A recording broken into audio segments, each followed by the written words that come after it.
Speaking at a town hall event in Orange Park, Florida, Representative Ted Yoho, Republican, mentioned the debt ceiling and the national debt. He said, quote, "Let's just address the problem, and I think if we address it, I think the creditors that we owe money to around the world would say, you know what, they're getting their house in order, and I think our credit rating would do better. There are several of us that are not going to raise the debt ceiling. Don't ask us. We don't have a money problem. We have a spending problem." You see what he's suggesting?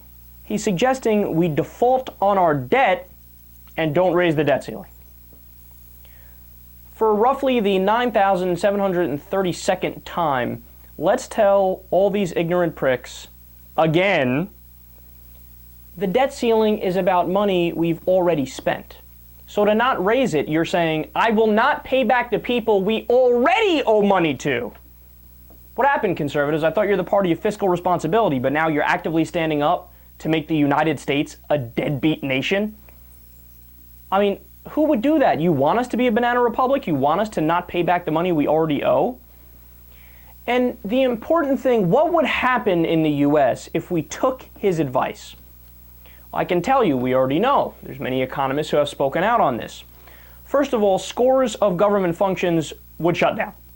So the government would not function like it normally does. Interest rates would spike, affecting financial products like credit cards and mortgages all around the globe, not just in the United States. The government would have to prioritize spending, which means Social Security, Medicare, Medicaid, our veterans. Those would all be the first programs to get stiffed. The Republicans always talk about, yo, support the troops, support the troops. Really? Support them how? By defaulting on our debt and then stiffing them on the money we owe them? That doesn't seem like you're supporting the troops, but that's the policy you're in favor of. On top of that, the dollar would drop tremendously in value. We would be thrown back into a worldwide financial crisis. The unemployment rate would shoot up to about 18%. 18% is much higher than what we had during the Great Recession and is close to the levels of the Great Depression. Remember, in the Great Depression, it peaked out at about 23, 24%. You want to go 18%?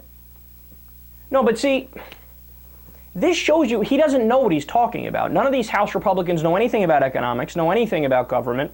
I mean, the dude said, I think our credit rating would do better if we defaulted on our debt. That's like saying our credit rating would do better if we didn't pay back any of our bills, and we defaulted. No, it wouldn't do better. Our credit rating would do better if we just made our credit rating horrible.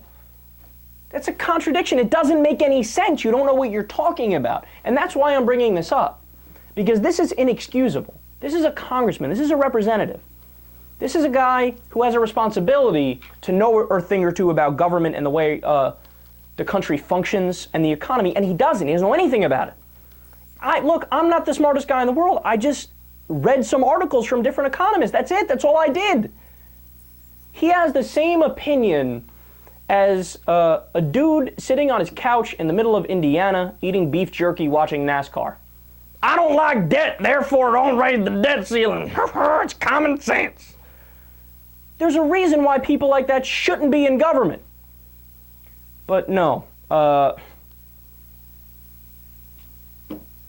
got nothing else to say except vote these fuckers out.